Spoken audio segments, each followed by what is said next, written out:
Halo guys, selamat pagi. Saya Kapten Rudiana. Sekarang berada di Rumah Sakit Puri Medica Center untuk melakukan medical check up. Mari kita ikutin keseruannya.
Halo guys, saya barusan telah melaksanakan medical check up di Rumah Sakit Puri Medica dengan baik dan dengan pelayanan yang prima.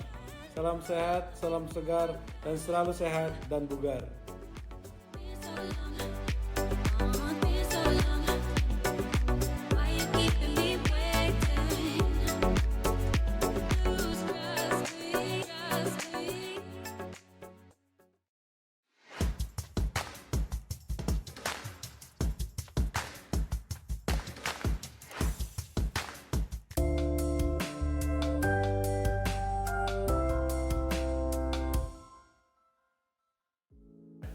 Selamat datang di Sip Talk with Kapten Rudiana.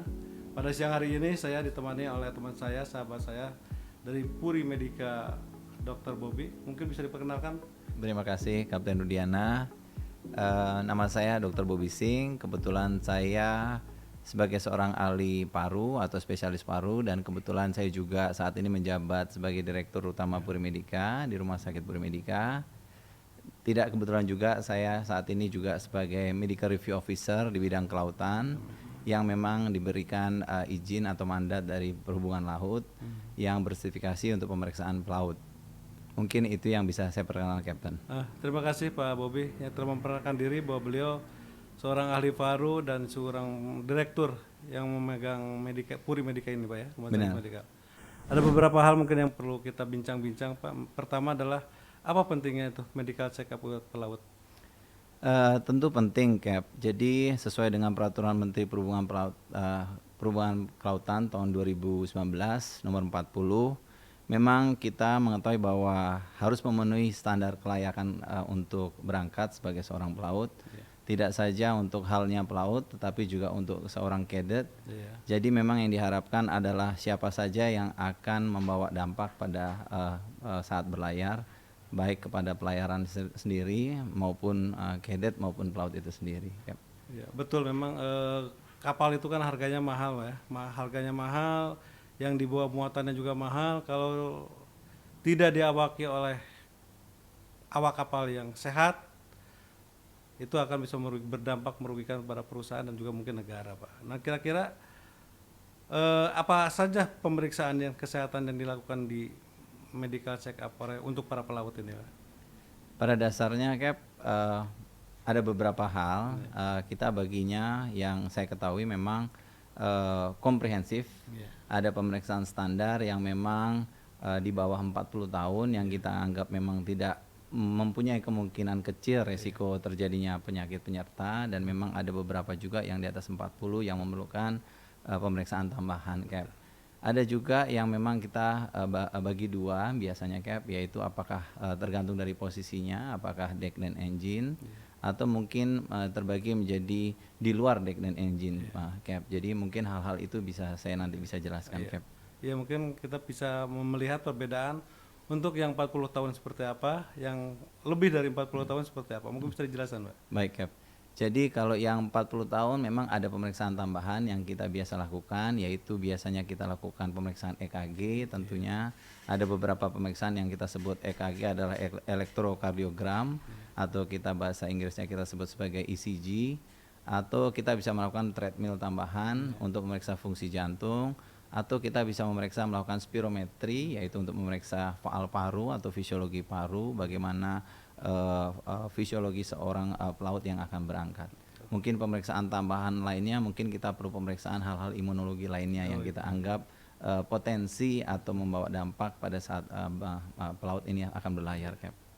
Ya, memang kadang-kadang dalam pelayaran itu pelaut ada beberapa penyakit yang dialami oleh para pelaut tuh, terutama mengenai mabok. Biasanya mabok itu kalau orang pertama kali berlayar pasti akan mengalami mabok.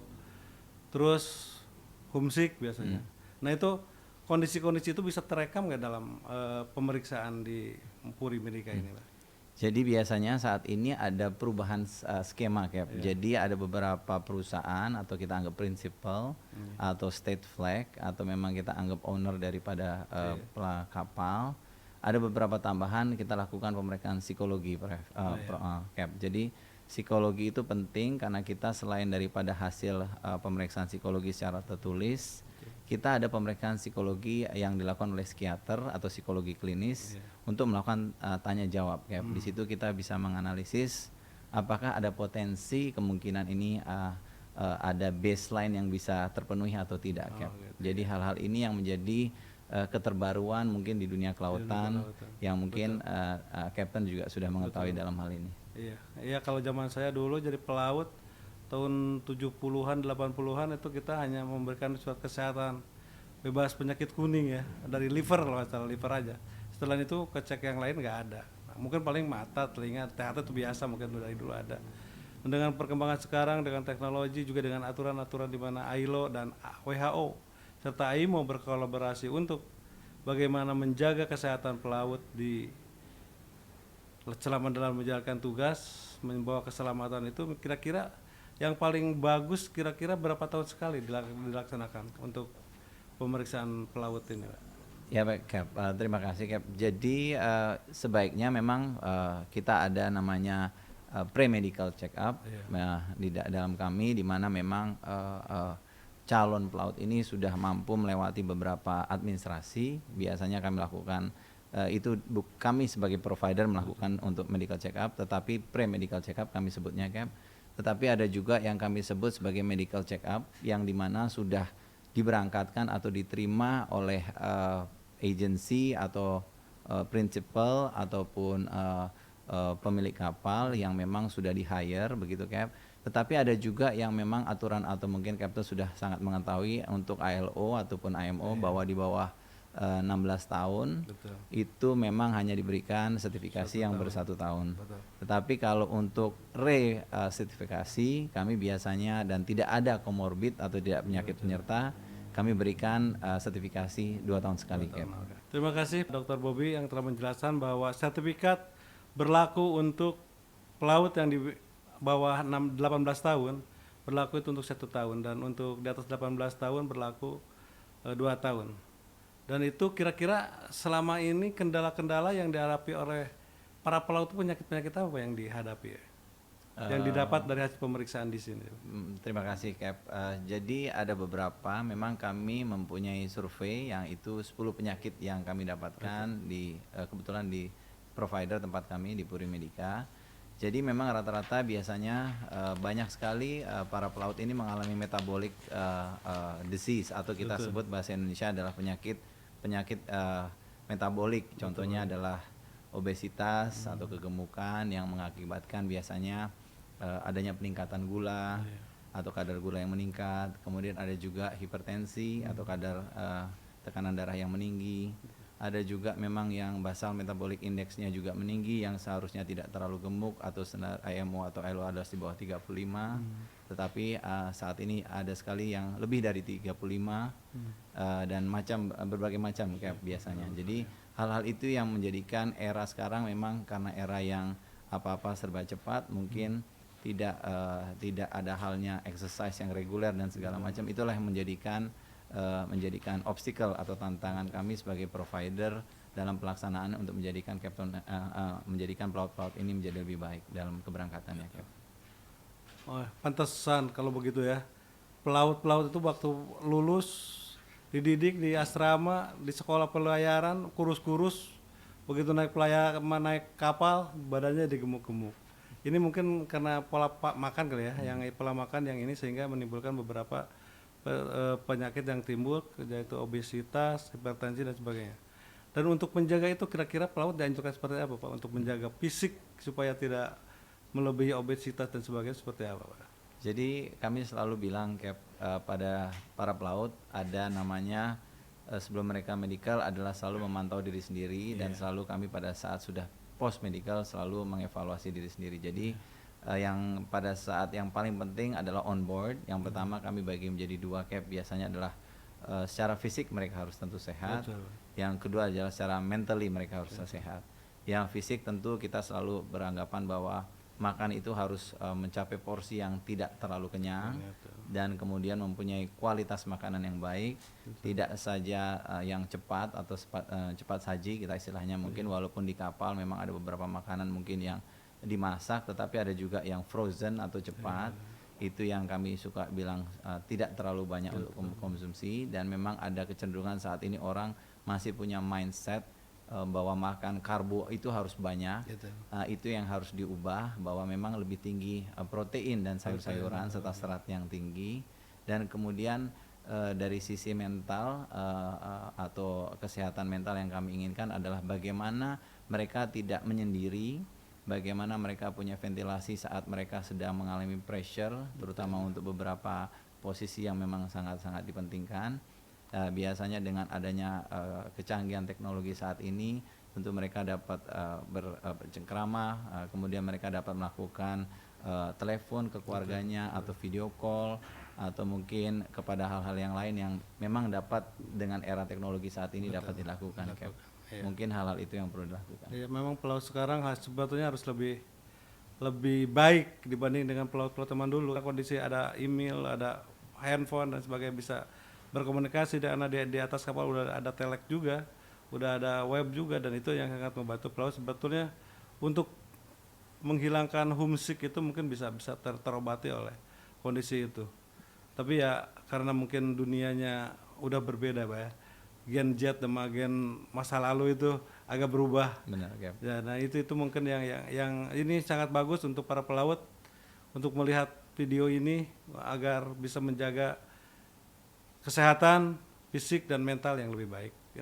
Karena di atas kapal kalau tidak dijaga fisik dan mental, ini akan berdampak terhadap baik itu di mesin maupun itu di deck, berdampak terhadap keselamatan kapal dan keamanan kapal.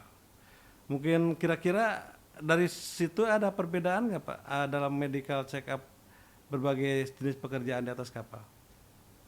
Tentu ada Cap. Jadi kami membaginya dalam hal posisi. Ada juga yang memang dalam hal ini mungkin posisinya adalah deck dan engine. Ada juga yang posisinya mungkin non deck dan engine. atau kita ada posisi food handler, yang dimana pemeriksaan itu memerlukan pemeriksaan kultur tinja atau swab tenggorokan yang kita perlukan untuk mengetahui adakah kuman yang tidak normal di dalam hal-hal itu.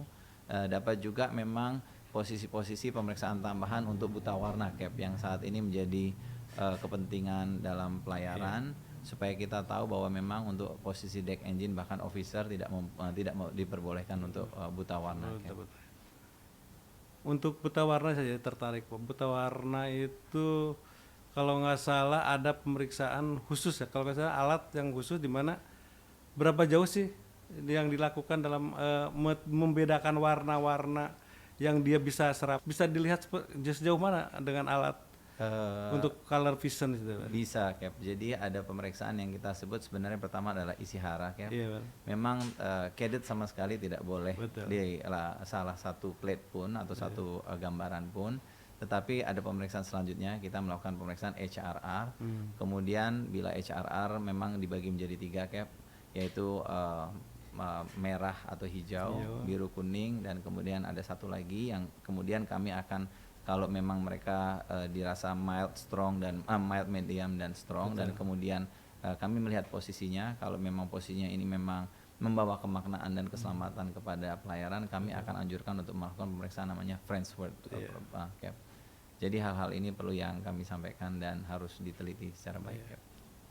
Memang betul di sifat pekerjaan, walaupun pekerjaannya hampir sama dilakukan di laut itu, baik itu dedek, baik itu mesin, membedakan warna, apalagi di mesin itu untuk membedakan pipa-pipa ya, ada warna kuning, ada warna merah, ada warna hijau, air dan minyak, itu memang harus bisa dibedakan. Tapi ada yang mungkin tadi yang bilang tingkatnya sejauh mana membedakan warna, tapi dia masih bisa melihat membedakan warna, tapi tidak setajam apa yang dicek di alat yang vision color tadi Pak ya. Ya seperti itu. Mungkin kalau terjadi, seandainya terjadi dalam pelaksanaan itu ditemukan pelaut tidak fit, itu kira-kira bisa dilakukan apa lagi untuk saran buat pelaut? Kami lihat Captain, terima kasih. Biasanya kami membaginya menjadi 5 kategori Cap. Jadi biasanya ada unfit, memang unfit dibagi menjadi 2, yaitu unfit permanen atau unfit temporary. Kemudian kita bisa bilang fit atau fit dengan restriction. Artinya fit yang memang mempunyai batas restriksi. Ada juga fit dengan restriksi dan limitation. Kemudian ada juga dengan namanya fit on medication. Jadi hal-hal itu yang kami lakukan, ada 5 Cap selama di provider kami. Jadi ada juga dengan diabetes yang terkontrol sesuai aturan ILO atau IMO dengan HbA 6,5 misalnya. Evaluasi sangat baik dan tidak ada terjadi hiperglikemi atau gula darah yang meningkat atau perawatan rumah sakit dalam 1 tahun terakhir. Tentu hal-hal itu kami bisa lakukan assessment dengan HbA1c. Kemudian kalau apabila 6,5 dengan oral medication atau pemberian obat, kami akan anggap mereka cukup mumpuni untuk bisa berlayar. Itu kira-kira berapa lama Pak? Ada dia tidak unfit sampai dia fit untuk bisa dinyatakan lulus medical check up untuk bisa berlayar? Baik Cap, biasanya kami evaluasi untuk pemberian, sebagai salah satu contoh untuk diabetes, kami evaluasi 3 bulan Cap. Tapi tentu seperti Captain tahu, banyak sekali yang akan mengeluh, kok saya taruh lama nih di darat. Nah hal-hal itu kami akan adjustment untuk selain daripada pemberian obat, kami akan anjurkan untuk olahraga. Kemudian kami akan memberikan tip bagaimana untuk diet yang baik, sehingga dapat mempercepat atau tidak memakan waktu lama untuk segera berangkat. Terima kasih Pak, jawaban yang sangat baik buat para pelaut. Mungkin ada beberapa yang perlu ditahu para pelaut nih, selama ini kadang-kadang mereka hanya tahunya dunia pelayaran, tapi tidak tahu dengan dunia kesehatan. Padahal dunia pelayaran kesehatan itu sekarang dengan adanya MLC itu sangat saling menunjang. Jadi kira-kira teknologi apa yang dalam kesehatan untuk menunjang para pelaut ini Pak? Terima kasih Captain. Jadi sekarang untuk para pelaut sangat dimudahkan dengan dari awalnya mereka melakukan registrasi. Jadi kalau dulu mungkin mereka datang tidak membawa namanya LOI atau Letter of Agreement atau memang untuk pemeriksaan kesehatan, tetapi sekarang dengan era yang serba digitalisasi, mereka langsung dapat mendaftarkan diri melalui satu phone atau one click WA yang kita sudah berikan melalui email mereka atau kepada mungkin managing agency atau kepada principal, yang kemudian pada saat itu juga kami melakukan, pada saat mereka datang mereka sudah sistemnya portal. Jadi dari satu sertifikasi kami sudah bisa memberikan sistem portal yang dimana yang akan menerima hasilnya adalah daripada managing agency, kemudian pelaut itu sendiri atau principal yang ditentukan memang sesuai MOU yang berlaku. Jadi dan kemudian kami juga untuk inovasi kami kembangkan beberapa pelatihan. Salah satu contohnya adalah bagaimana pelatihan ICV untuk para pelaut yang memang diperlukan, misalnya yellow fever vaccine, yang tentu itu semua harus terstandarisasi oleh KKP atau kelautan. Jadi hal-hal itu adalah inovasi atau hal-hal pembaruan untuk kami semua. Untuk pelaut kapal ikan Pak ya, KKP ya. Jadi hal-hal itu sangat penting saat ini. Oh iya. Ini kalau mau bukan menginginkan rahasia Pak ya, tapi kira-kira dalam jangka sebulan Puri Medica itu mengeluarkan berapa sertifikat pelaut ya? Untuk yang di bawah Garuda mungkin bisa 20 sampai 30 cap ya. Kalau untuk mungkin di state flag yang lain berbeda cap. Oh gitu. Ya, iya berbeda. Untuk setiap state flag mungkin jumlahnya sedikit berbeda. Yang state flag yang lain itu seperti apa Pak? Yang mungkin negara-negara untuk kepentingan negara. Iya, untuk kepentingan negara. Mungkin kalau untuk NSI atau Netherlands Shipping Inspectorate mungkin diperlukan jumlah banyak karena memang perusahaan ini bergerak di bidang cruise line atau memang banyak perhotelan dan F&B. Tentu mereka mengambil SDM dari kami dari Indonesia tentunya karena memang mereka terkenal dengan hospitality atau keramah tamahannya, dan hal itu adalah biasanya banyak diambil dari Jakarta dan Bali.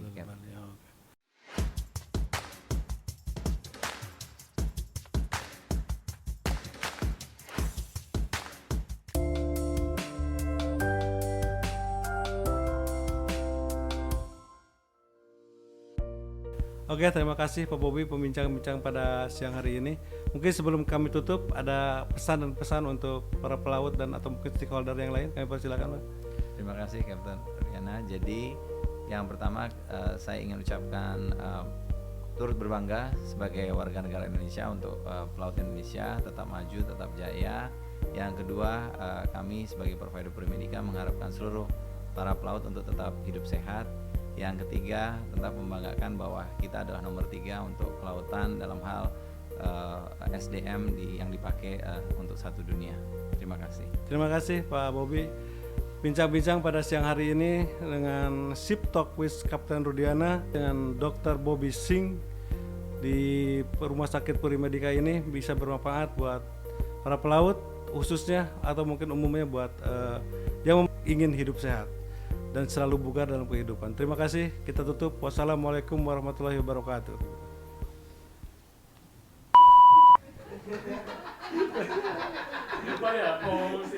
Udah tinggal lah.